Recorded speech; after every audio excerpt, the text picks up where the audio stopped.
Okay, magandang umaga po sa inyong lahat, sa ating mga Facebook followers. And welcome to Usapang HC, kung saan tatalakayin natin ang latest updates tungkol sa home credit. Pati na rin itong mga frequently asked questions and concerns ng ating customers. Ako po si Jerome mula sa Home Credit at kasama ko ngayon ang ilan sa ating mga colleagues para sa ating Usapang HC. Okay, so narito ngayon si Sheila, ang ating Chief Marketing Officer, si Melo, ang head ng ating customer experience team, and si Jay, ang ating head of customer service. So, good morning guys, and welcome to Usapang HC. Good morning at good morning sa lahat ng mga customer natin sa Home Credit. Good morning, everyone. Good morning. So guys, marami tayong pag-uusapan ngayong umaga, no? Lalo na nga itong mga tanong ng ating customers during this new normal. Especially of course tungkol dito sa tinatawag na bayanihan law, no? At itong yung grace period, itong accrued interest na tinatawag, ano. So of course right now ito yung pinaka talaga mainit na discussion natin o topic natin ngayon sa ating Facebook page. So siguro simulan muna natin, ano, paano nga ba nagsimula itong Bayanihan Act? Melo, of course, meron ng naunang law, yung Bayanihan 1, ano? Pwede ba nating i-recap ito? Paano ba ito nag-start? Paano ba na-involve si Home Credit dito? Siyempre, yung government natin, lagi sila nag-iisip ng paraan para mapagaang ang buhay ng mga Filipinos, lalo ngayong crisis na ito. So, kaya naman naipasa ang Bayanihan to Heal as One Act, wherein nagbibigay tayo ng mga grace period sa mga affected na customers natin. Pero alam mo, Jerome, even before the Bayanihan to Heal as One Act, bago pa man siya naipasa, ang Home Credit nagbibigay na ng grace period or payment holiday sa ating mga customers. Kumbaga, mas napabilis lang or mas napa-implement lang sa mas nakakarami yung mga grace period na ito dahil dun sa batas na yon. Oo, and if I remember, nagpapasurvey tayo, Jay, no, sa ating mga customers noon kung kamusta naman sila, kamusta ang kanilang financial situation, and kung paano kami makakatulong. Kaya naman, before pa naipasa nga itong unang Bayanihan to Heal as One Act, nagbibigay na tayo ng mga grace period para sa ating customers. And Sheila, tama, ano, tayo ang isa sa mga unang consumer finance companies na nag-comply dito sa Bayanihan to Heal as One Act, ano, nung ito yung unang naipasa bilang pagsuporta sa BSP. Oo, tama yan. So, syempre, talagang kakaiba tong mga pangyayari ng panahon ngayon. So, tamang-tama na mas naintindihan din natin kung ano yung kinakailangan through the Bayanihan to Heal as One Act or yung Bayanihan 1. So, ito yung nagbibigay ng 30-day grace period. Kung kunyari, meron kang loan na nag-fall within this period, pwedeng hindi mo siya bayaran in 30 days para din makagaan sa bulsa, maisip mo yung iba mong kinakailangan bayaran bago mo kami balikan. So talagang nakatulong yan sa mga Pilipino. Pero siguro ang kakaiba dito is meron kasing mga additional na provision yung Bayanihan 1 na hindi masyadong naisaad nung na-communicate ito sa ating mga customer. And ito siguro yung tungkol sa part about the accrued interest, no? This is something that's very new. Ang intindi kasi ng mga tao is syempre wala tayong babayarang penalties or walang babayarang interest on interest, pero yung accrued interest ay nakakapanibagong pakinggan. So, Jay, baka pwede mong ikwento kung ano ba tong accrued interest na to? Oo naman. So, tama kayo. Nagsimula talaga ito kasi as we all know, talagang naapektuhan yung industriya natin, not just lahat ng industry apektado because of this pandemic. Now, gumawa talaga ng paraan ng pamahalaan natin, ang gobyerno natin, para makatulong sa lahat ng mamamayan. So, itong accrued interest na to kasi, ito yung nilagay at inimplement ng BSP, ng Bangko Sentral ng Pilipinas, kapag ang isang account or loan account ay nag-take advantage dun sa bayanihan na to. So let's say, during the Bayanihan 1 itself, kapag ang isang customer natin, ang isang loan customer natin, hindi nakapagbayad at nag-take advantage ng grace period na sinasabi natin, automatically magkakaroon siya ng accrued interest. Yan yung naisaad ng Bangko Sentral ng Pilipinas at naaprubahan ng ating gobyerno. Makakatulong ito sa mga mamayan natin. Bakit? Kasi, di ba, mag-i-extend yung loan term nila kung ilang months nila in-avail yung grace period. Kung 2 months nila na-avail yung grace period during Bayanihan 1, mag-i-extend ng additional 2 months yung loan term nila at the end. So kung 12 months ang normal nila, magiging 14 months. At ang accrued interest naman na ito ay mailalagay sa account nila towards the last part. Meaning to say, sa huli pa naman. Doon yung Bayanihan 1 na to. Okay, so nabanggit mo nga, Jay, tungkol sa Bayanihan 1, and siguro idadagdag din natin dyan na base sa Bayanihan 2 Heal as One Act or yung Bayanihan 1, kasi nakabase ito dun sa ECQ no, nung time na mahaba yung ating ECQ period. So kada extend yung ECQ, if you guys remember, every month halos for 3 months na i-extend siya, active itong pag-avail nito no ng grace period ng ating mga customers. So pwede kang mag-avail up to 3 months kung hindi ako nagkakamali nung grace period for Bayanihan to Heal as One Act. At itong accrued interest, ilalagay ito sa dulo, sa dulo ng loan ng ating customers. Ngayon, ang pagkakaiba naman, Gini, Bayanihan 2, which is yung Bayanihan to Recover as One Act o BARO, merong fixed na grace period, 60 days. Tama ba? Tama. And one time siya pwedeng i-avail. Tama ba? Correct. So sa Bayanihan 1, so ang difference sa Bayanihan 1 at Bayanihan 2, primarily sa Bayanihan 2 kasi may committed number of days, which is the 60 days, 2 buwan. Tapos, ang accrued interest na ito, mailalagay siya at kailangan siyang mabayaran before December 31, 2020. Unlike do sa Bayanihan, talagang nalagay siya sa dulo ng term. Sa Bayanihan 2, kailangan mabayaran si accrued interest on or before December 31, 2020, based at nasaad sa Bangko Sentral ng Pilipinas at ng gobyerno natin sa IRR na na-implement for everyone, actually for all financial institution. Ngayon, apart from that, ang actually ang difference din ay ang kinaganda nito, sa home credit lang to. Sa home credit lang to para makatulong sa lahat ng mga customers natin. Binibigyan din natin sila ng additional 10 days grace period on top of na sinasabi nating grace period. Let's say, ang customer natin, ang due date nila is ngayong araw na to. Let's say it's October 8 ang due date nila. Ngayon, bibigyan ng home credit ang isang customer na additional 10 days para ma-settle niya yung kanyang amount or kanyang installment amount para hindi mag-activate si Bayanihan 2 at hindi mag-apply sa grace period. Ngayon, kapag naman si customer, ang isang customer natin ay hindi, gusto kong i-take advantage ng Bayanihan 2.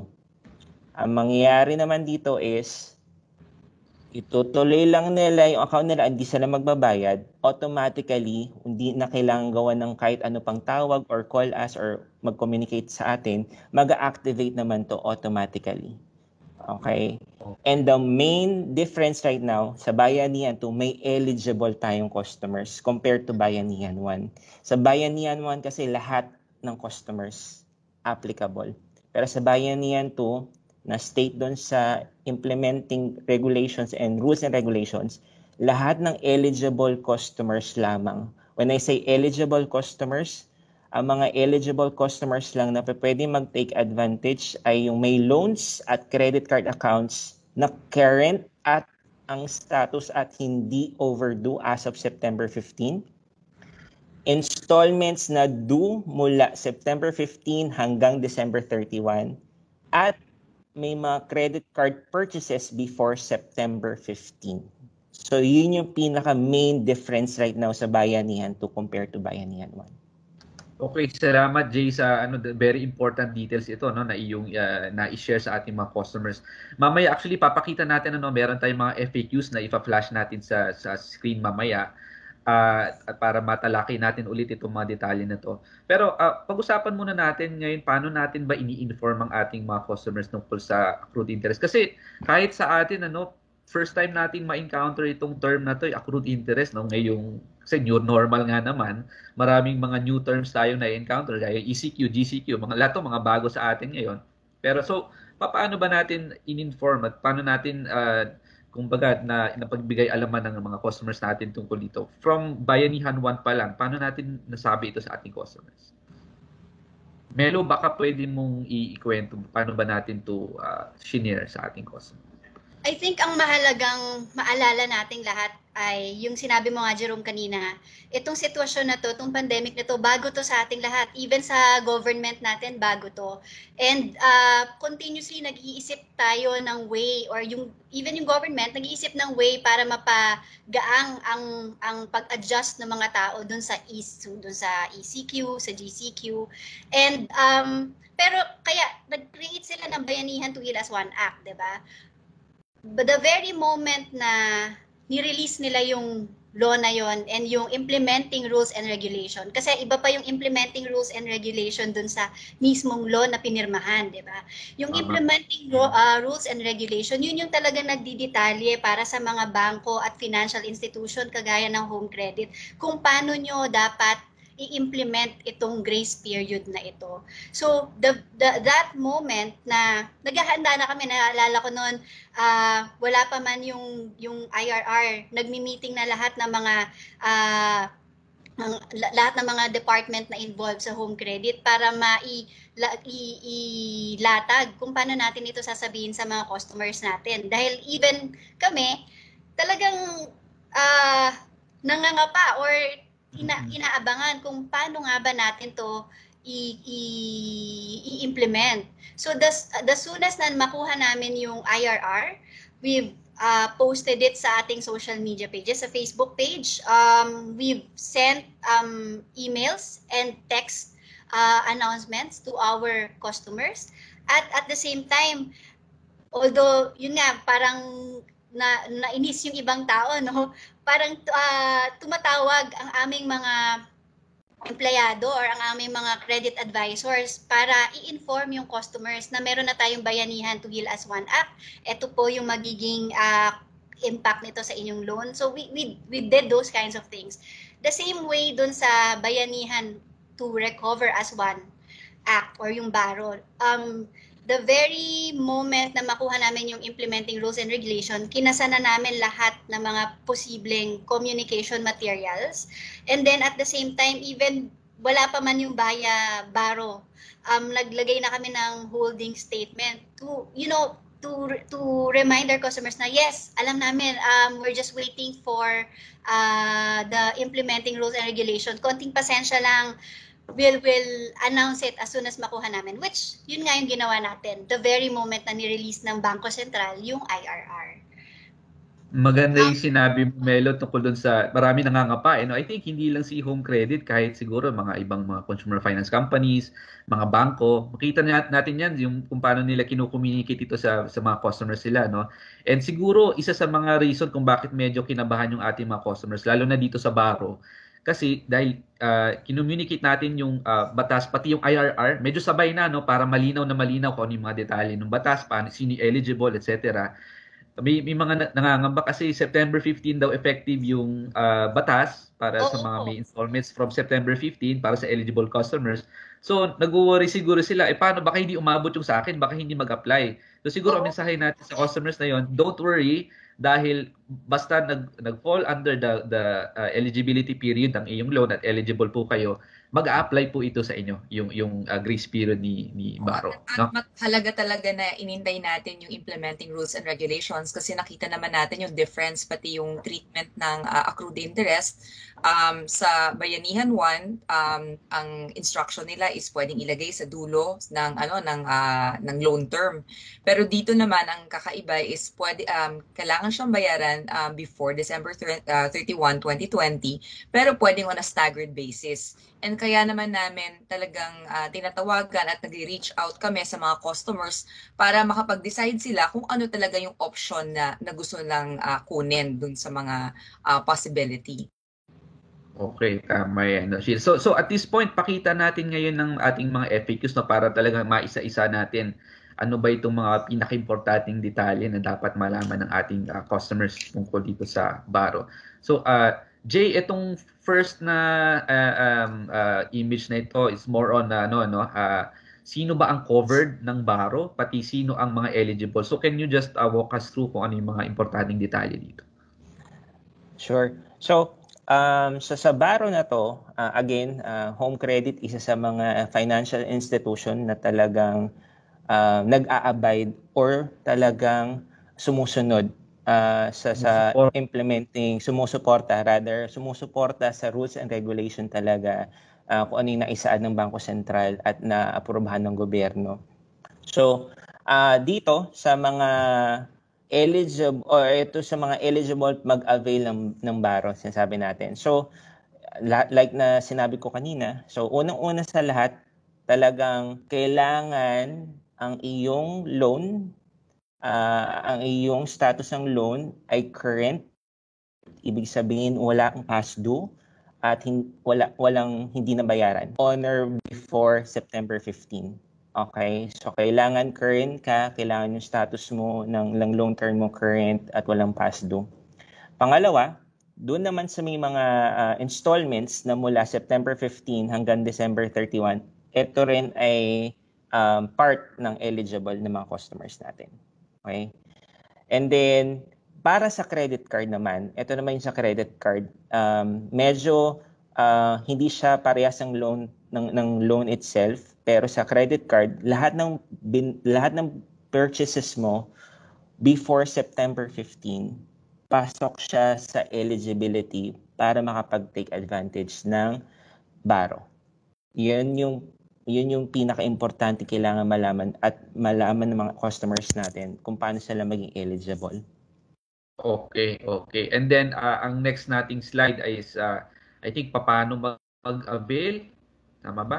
At options bilang customer. So una, of course, gusto nating malaman ng ating customers sino ang eligible at kung eligible naman sila, ano yung pwede nilang gawin o anong mga options sila. Basically, may dalawang options tayo para sa ating customers. Tama. So sa options naman, Jerome, una, syempre, maaari naman talaga magpatuloy sa pagbabayad ng original installment schedule or due dates yung mga customers natin. Kapag pinagpatuloy nila yon, then definitely hindi magkakaroon ng grace period. Hence, hindi rin siya magkakaroon ng accrued interest. Walang karagdagang accrued interest kasi nakapagbayad sila sa original na installment schedule nila. Pero ito nga, sinabi ko sa inyo kanina, sa home credit lang, nagkaroon nag-implement ng additional 10 days. So, ibig sabihin, may 10 days tayo from the due date na pwede magbayad si customer para pagpapatuloy nila yung original nilang loan term. Ngayon, para sa credit card naman, kapag tuloy-tuloy ang pagbabayad nila rin, then magagamit nila yung credit card nila all throughout. Yun yung option 1. Basta pag nagbayad ka ng original installment schedule mo on or before original installment schedule mo, ibig sabihin current ka, magagamit mo yung credit card mo plus hindi magmo-move at walang accrued interest. Sa option 2 naman, walang penalty, no? Yung kahit yung 10-day grace period ang inavail mo, walang penalty yon. Tama Sheila. Wala ring penalties at walang additional charges on it. So normal na magiging okay ang account natin. Ngayon, sa option 2, para naman sa mga eligible customers, maaari sila mag-avail ng 60-day grace period. Ang mangyari naman dito, after the 10th day, on the 11th day na wala tayo na-receive na payment naman, or let's say gusto na lang i-take advantage, pero naman si customer hindi magbayad, automatically na yon. No need to call us, to contact us, kasi on our end, ayaw natin pahirapan yung customers natin. We want to make sure na talagang we're on it and we are actually with them. So, automatically mag-skip yon. And then magkakaroon ng additional 2 terms sa pinaka-last ng loan nila, at yung accrued interest can be paid staggeredly on or before December 31, 2020. Okay. So, yun yung options nila. Okay. And kaya nga ayaw na nating tumawag si customer sa atin. Kaya tayo na rin ang nag-reach out, tayo na tumatawag, nag-email, nagte-text, etc. sa ating customers. Okay? Tama. Yeah. Tama ka dun, no? I think, parang talagang tinatry nating i-explain sa mga customers natin. Ayaw na natin silang pahirapan na isipin kung ano ba mag-avail ba ako or hindi. Meron tayong mga credit advisors na patuloy na tumatawag at nagre-reach out sa kanila para malaman kung magbigay ng options na mapagpipilian ng customer para sa loan nila. Kasi mahalagang decision ito, no? Dalawang option lang ito. It's a very important decision para sa ating customer kung ano yung best option para sa kanila. So ang ating mga credit advisor, ang ating mga customer service agents, tumutulong din sa ating customer to decide or para makapili sila ano yung best na option para sa kanila. Okay, tingnan natin ang next na question. So paano nga? So I think nasagot na to ni Jay. Pero kung sakaling gusto pa rin o may mga karagdagang tanong pa ang ating customer, meron tayong of course hotline na maaari nilang tawagan. So narito to sa ating screen, but I think sa bottom din ng ating screen pinapakita rin natin 'yan. So anytime, Jay, meron bang best hours ang ating customer para tumawag sa atin? Actually, we're open for everyone kasi kahit mag-email sila ng midnight, automatically we will make sure na marireceive natin yan at we will be able to attend to talaga. Pero pagdating sa call naman, sa call muna tayo. Sa call kasi from 8 in the morning up until the 10 or 10 p.m. in the evening, they can call us to avail for the 60-day grace period in case lang naman, pero yun nga automatically naman siya. And then for those naman na magi-email, you can send it kahit madaling araw. We're ready, we're gonna accept that. Sa social media, pwede rin naman. We're actually from 8 a.m. until 9 p.m. na we can cater to those things. Jay, tatanungin na rin kita, kasi may nakikita rin tayong mga comments sa ating Facebook na may mga times na medyo mahirap tayong makontak, medyo challenging para sa ating customer na ma-reach tayo maybe through the calls or through emails. Alam ko kasi apektado rin tayo nitong lockdown, nagaya ng siguro lahat naman ng kumpanya naapektuhan, nagkaroon ng skeletal workforce. So, isang bagong term na naman ito na na-encounter natin ngayong new normal, skeletal workforce. Paano ba ito naapektuhan? Paano ba tayo naapektuhan itong pagiging skeletal workforce? Tama ka dyan, Jerome. So, even though na talaga open naman talaga tayo to cater all concerns of the customers. Yun nga lang, since na part tayo sa naapektuhan ng pandemya na ito, as I mentioned, lahat naman naapektuhan. So, may skeletal workforce tayo na tinatawag or may limited na mga agents. May times kasi na talagang minsan 80% lang yung nagtatrabaho kasi nga depende yan sa skeletal natin, sa workforce natin. Hindi tayo full blast talaga nakapag-operate. Although, makaka-receive tayo. So, I'm really asking, nagpapasalamat ako sa patience and everything ng mga customers natin talaga na patuloy na talagang tumatawag sa atin at talaga nag-aantay. So, salamat ng marami sa mga customers natin. Pero I'm asking humbly to everyone na talagang don't worry. Once na-receive namin yung email, social media, we will make sure na masasagutan pa rin namin yun at mababalikan namin kayo. Sa mga calls naman, we are trying our best talaga to really answer those calls. Ngayon, in case na talagang super dami ng calls na dumarating at di nyo makausap yung representative, email or social media, it's really readily available for everyone naman. I think may papangako talaga natin sa customers. Bawat isang mensahe na yun, binabasa po talaga natin yan. Talagang sinasagot po natin bawat isa. Sinasagot talaga natin siya.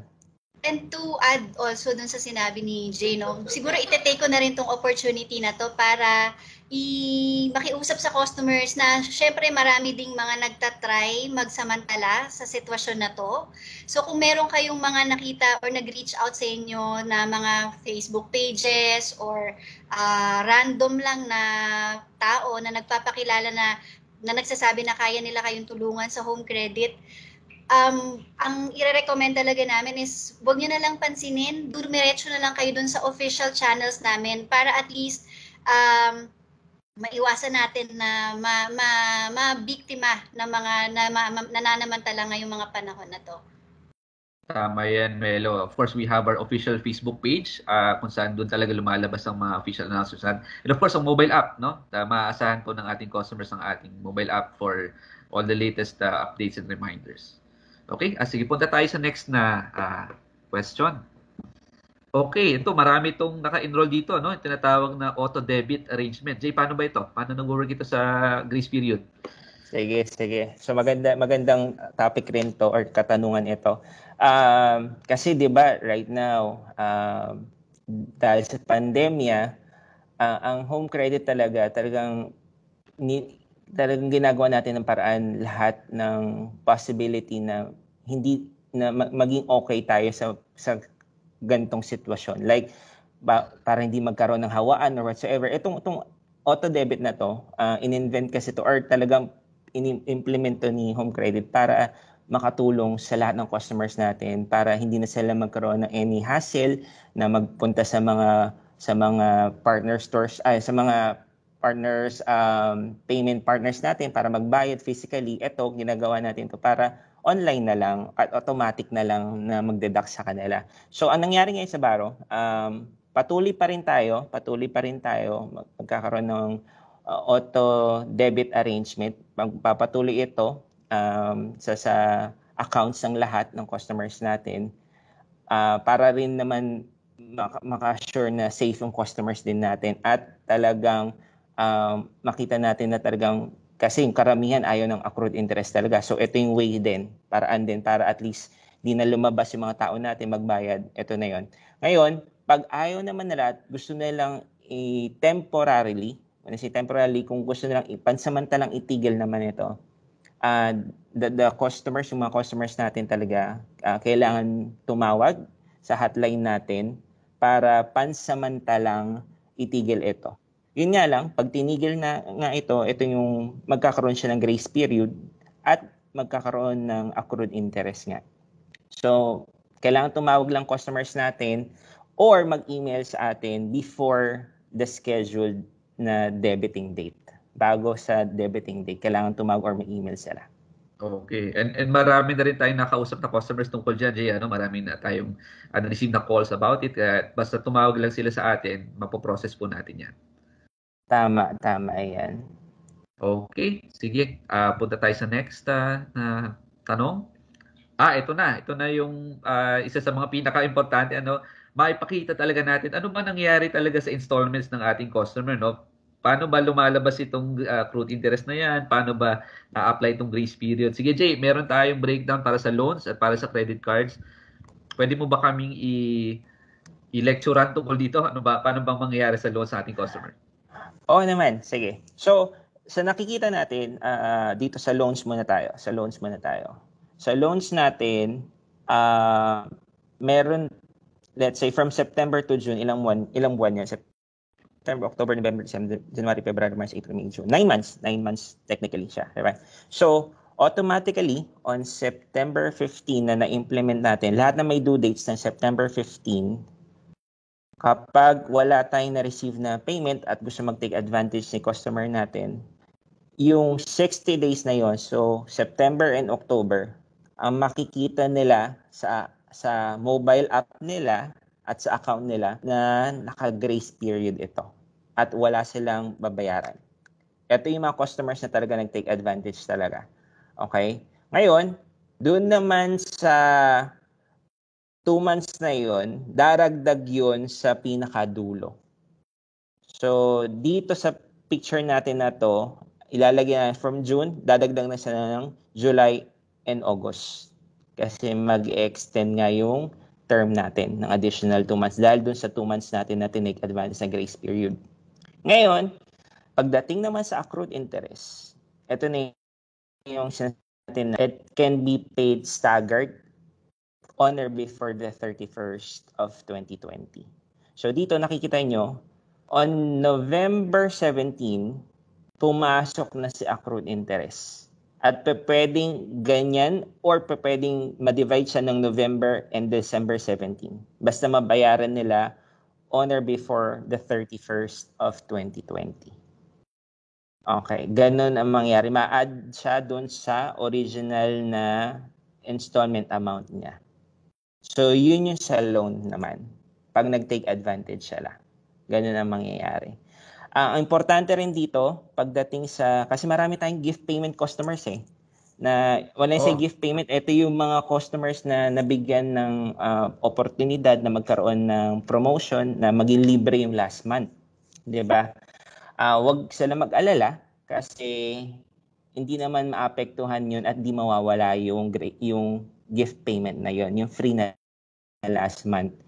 Ang kailangan pero lang tama, is, 'di ba? Ang gift payment is not to everyone. It's really dependent kung na-avail nila yung promotion na yon. Kasi yung iba naghahanap ng gift payment pero hindi pala sila part ng promotion. So nakikita yan sa contract. Kung yung pinirmahan yung contract, may gift payment, may enjoy nyo pa rin siya kung on time magbayad. Tama yun. So, not everyone is actually having the gift payment. Pag nag-apply kayo, malalaman nyo naman yun sa store na in-applyan natin, sa mga sales agent natin, kung talagang available yung gift payment. Pag available tong gift payment sa inyo, yun nga, hindi naman siya maapektuhan, guys, don't worry. Pero, we want to make sure na yung pagbayad natin is on time para at least hindi rin siya maapektuhan at makuha nyo pa rin yung gift payment nyo at the latter part of the loan term itself. Okay. At tama, di ba? We want to be very clear na itong computation na pinakita mo dito is para sa Bayanihan 2 or yung Bayanihan to Recover as One Act. Kasi di ba yung Bayanihan 1, yun yung nakalagay sa dulo, yung accrued interest. Kaya medyo mukhang malaki yung payment sa dulo. Tama. Sa Bayanihan 2, ito yung sa staggered na before 31st. Yun nga, makikita nyo dito sa screen natin, nalagay siya November 17. Pero it doesn't mean na November 17 agad ba yan. Pero siya maging staggered. Basta pwede siya maging November until December 17. Basta mabayaran siya on or before December 31st. Ganun siya. Okay? So, yun sa loan term natin. Ngayon, sa loan Jay, itong gift payment, of course, napaka-popular na natin yan, product natin yung gift payment. Pero isa pang popular is yung zero interest loans natin, lalo na sa mga malls, sa ating mga partner stores. So kung zero interest ang loan mo and nag-avail ka ng grace period, ano ngayon ang magiging itsura niya? May accrued interest din ba yun or wala? Magandang tanong yan. Pag sa mga 0% natin, wala tayong accrued interest doon para sa 0% natin na promotion para sa customers natin. Again, pagpunta ng mga customers natin sa partner stores, doon malalaman nila kung ano yung promotion na pwede na take advantage. So, kapag may gift payment, yun nasabi natin na last month, magiging free siya. Basta tama yung pagbayad natin at talagang pasok siya every due date. Pagdating naman sa 0%, wala tayong dapat pangamba kasi wala tong accrued interest naman. Yep. Okay. Yung information na, kagaya nga ng sabi ni Sheila kanina, yung information tungkol sa loan or sa promotion, kung nasaan, kung anong meron sa account niyo, available din yan sa contract na pinadala namin sa mga email nyo nung nag-open kayo ng loan account sa amin. So, pwede nyo rin i-validate doon kung meron kayong gift payment or kung part kayo ng gift payment promotion or kung 0% nga ba ang na-avail ninyo. Tama. Always, yun nga, palagi natin sinasabi, pa-check po ng kontrata natin, ma'am sir, kasi nandun nakasaad naman lahat ng dapat malaman ng isang customer talaga. Tama yan. At talaga namang maraming options ang ating customer, mula sa kung ano mismo yung product na gusto nilang i-avail mula sa atin, hanggang sa kung ngayon itong grace period nga, ano yung best option, no, para sa kanila, no. So thanks Jay sa pag-walkthrough sa amin dito sa mga frequently asked questions na ito. Alam nating marami talagang mga katanungan ng ating mga customers tungkol dito. Kahit na yung hindi nating customers actually, yung mga interesado sa ating serbisyo ay nagtatanong din, no. And siguro bukod dito sa mga tanong na to, isa sa mga pinaka naririnig natin talaga na comment mula sa customers, lalo na ngayong pandemic, ngayong new normal, is talagang nagigipit sila sa panahon na to, nahihirapan sila, yung iba medyo may financial difficulty sa panahon na to, at talaga nahihirapan silang kumbaga i-settle ang kanilang mga loans and other financial services na kanilang na-avail. So ano ba yung ating maipapayo? Of course, merong option, no, na bigay nitong Bayanihan to Recover as One. Pero bukod dito, tayo ba as Home Credit, ano ba yung mabibigay nating advice or tulong sa ating customers para malampasan nila itong mga challenges na ito? Sheila, baka pwedeng magsimula sa ito. Oo, syempre talagang nasabi ko na nga kanina, talagang kakaiba tong mga pangyayari at ang panahon ngayon sa atin. Hindi lang bilang Home Credit, bilang sa ating mga pamilya, mga kaibigan, nakikita natin affected talaga sila. May mga concerns sa finances. So kaya naman ang Home Credit, marami talagang options. Kasama dito na rin yung binigay na guidelines or rules ng government tungkol sa Bayanihan to Recover as One Act. Ang payo lang namin talaga is kung hirap pa rin talaga kayo despite all the options, kausapin nyo lang kami, tawagan nyo kami, email, i-message nyo kami sa Facebook or sa aming social media channels or sa app. Kasi baka may other options ka pang pwedeng kunin or i-avail. Baka ang sinasabi nyo rin is makulit kami, tawag kami ng tawag. Actually, yung tawag namin is really kapag hindi nyo kami pag hindi nyo sinasagot ang telepono, hindi namin alam kung anong pwede namin ibigay na option sa inyo. So, kung makausap nyo kami, we can also share besides yung options na present ngayon, pati other ways that we can para gumaan naman at matulungan namin kayo sa panahon ngayon. Pero hindi namin yan malalaman kung hindi namin kayo makausap. So, ayun, makikita nyo, nagte-text kami, tatawag kami. Kapag hindi pa rin talaga, nagiging medyo mas makulit na kami. Pag umabot na kayo sa 2 or 3 months, baka puntahan na kayo sa bahay, baka tawagan niya na yung mga references nyo kasi hindi namin alam kung anong nangyari sa inyo. So, bago pa man mangyari yung mga ganyan at umabot na sa mga visit ng mga field officer namin, mas maganda talaga is mag-usap tayo para at least alam namin kung nasa ang kalagayan kayo at anong option ang best para ma-settle natin yung loan nyo. Kasi ang importante naman dito is gusto namin kayong tulungan to maintain a good credit record. Kasi kapag, kunyari, ito yung first loan nyo or first time nyo mag-borrow, kapag meron kang good credit record at ma-build out nyo yan throughout the years, pwedeng mas malaki ang inyong mga ma-avail na financial assistance. Imagine sa future, baka pwedeng bahay na o kotse na yung gusto nyong i-finance, di ba, sa mga ibang financial institution. Kapag magandang record nyo and the record that you have with Home Credit, makakatulong talaga yan sa inyo para mas maganda yung buhay nyo in the future. So yun lang ang mapapayo natin sa ating mga customer. Thank you, Sheila. Siguro, dadagdag ko lang doon na as much as possible, gusto rin natin iwasan yung mga visits ng ating mga field agent. No? Lalo na ngayong pandemic, of course, yung safety ng ating customer, pati ng ating mga employees, number one pong priority natin yan. Kaya naman talagang we try our best para makausap natin to be able to contact our customers during this time. Melo, may gusto ko bang idagdag sa sinabi ni Sheila? Hindi, tama naman. Super agree ako doon sa sinabi ni Sheila. Pasensya na sa mga customers kung feeling nyo nangungulit kami or feeling ninyo tumatawag lang kami para lang maningil. Pero hindi talaga yun yung reason para kaya kami tumatawag. Lalo na sa panahon na ngayon, hindi naman namin intensyon mangulit. Gusto lang talaga namin malaman, marinig mula sa inyo kung kailangan ba ninyo ng tulong from us. At kasi may mga options kami na nakahanda. May mga customers na nahihiyang mag-reach out. Kaya kami na yung nag-reach out dun sa customers na yun. Para siyang nakakatawa to, pero para siyang relasyon. So kung hindi ninyo sasabihin sa amin kung anong problema, kung kailangan ba ninyo ng tulong, kung alam mo yun, kung hindi ba nag-work yung ginagawa namin, kung hindi niyo sasabihin sa amin, hindi namin malalaman kung ano pang pwede namin gawin para mapadali ang pagbabayad ninyo sa loan ninyo or mapadali yung pag-manage ninyo sa finances ninyo. I think yun yung gusto kong idagdag. Sorry kung nakukulitan kayo sa amin, pero yun talaga yung way namin para malaman kung paano pa namin kayo pwedeng tulungan. Ang ganda ng iyong analogy, Melo, no? Siguro, kagaya nga ng kahit anong relasyon, talaga minsan may tampuhan yan, minsan merong hindi nagugustuhan yung isa doon, no, na ginawa nung kabila.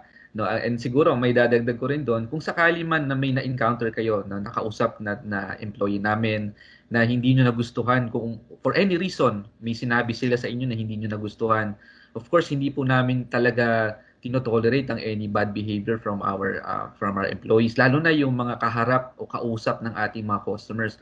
So kung meron man kayong concerns, wag po kayong mag-hesitate na tumawag sa amin. Kung meron kayong mga gustong isumbong sa amin, sabihin nyo lang po sa amin, talaga pong a-actionan po namin yan at nagawa na po namin yan. At don't worry po, we will make sure na yung inyong, syempre gusto po namin na masaya po kayo sa serbisyo namin. Ano? Jay, anything to add po? Masasabi ko lang, ang Home Credit, we are with you guys in this pandemic all throughout. We will make sure na whatever help na kaya namin ibibigay namin. Yun talaga naman ang pinaka-importante sa amin. We wanna make sure na safe kayo at matutulungan namin kayong mga customers. Yan ang maasahan nyo sa aming Home Credit. Thank you, Jay. And siguro lahat tayo mag-agree na talaga naiintindihan natin yung mga frustration and difficulties ng ating customers kasi tayo rin sa atin sa Home Credit, napakarami sa ating naapektuhan ng pandemic mula sa kalusugan hanggang sa financially. Lahat tayo apektado, kaya naman bawat mensahe ng customer na natatanggap natin, talagang binabasa natin, talaga nakaka-relate tayo sa pinagdadaanan ng ating customers. Sorry, Jerome, alam mo, madagdag ko lang, speaking of yung mga comment ng customer, to be honest, pag nababasa namin siya, hindi naman namin ikakailan na madaming galit, 'di ba? Maraming mga negative comments and nakakalungkot siya. Kasi ang lagi naming objective pag natapos ng araw, ang lagi namang iniisip is nabigay ba namin or napasaya ba namin yung customer namin ngayong araw na to. So pag nakakakita kami ng ganun, oo, nalulungkot kami. Pero tinutulungan kami noon para isipin kung ano pa nga ba yung pwede nating gawin para matulungan yung customer. So, yun lang. Siguro ang request lang din namin, no, pagka may mga personal information or comment, medyo idaan natin sa private message dun sa Facebook. Huwag na nating i-post yung, kunwari, account details natin. Kasi gusto rin namin ma-make sure na protektado kayo from fraudsters na makakakita ng mga information sa account mo. So, tandaan din natin na ang approach ng Home Credit is on a per customer basis. Hindi kami nag-a-apply ng one size fits all kasi alam namin na bawat customer, iba-iba yung pangangailangan. Kaya magsimula dun sa product or sa promo na i-avail hanggang dun sa way ng pagbabayad, iba-iba yan per customer. So, just, talk to us. Totoo yan. Talagang iba't iba tayo ng sitwasyon. Ngunit siguro ang pinaka-common sa ating lahat is lahat tayo sabay-sabay nating pinagdadaanan itong pandemic na to, no? Kaya naman lagi nating ito naririnig, we're all in this together, and kami rin sa Home Credit tayo, no, lagi rin natin itong sinasabi sa ating customers. And talaga pong tinototoo namin yan, sinasapuso namin yung mensahe na yan. Kaya naman kung meron kayo saloobin, komento, nandyan po ang Facebook, SMS, email, calls, ano pa ba, lahat, mobile app, website, nandyan pong iba't iba naming channels. Welcome po kayo na kausapin kami, mag-reach out kami. At kami rin naman po, we're trying our best po na makapag-reach out sa inyo upang matulungan po namin kayo. Sama-sama natin talaga malalampasan ito. We're all in this together po. So with that, salamat sa ating mga kasama ngayon sa ating usapang HC. Sheila, Melo, Jay, salamat sa inyong time para i-explain sa ating customers ang mga detalye na to. And of course, higit sa lahat, salamat sa ating mga customers sa patuloy na pagsuporta sa atin. Even though medyo challenging itong mga panahong ito, sama-sama po nating malalampasan ito at talaga namang salamat sa inyo at kasama pa rin namin kayo sa mga panahon ito.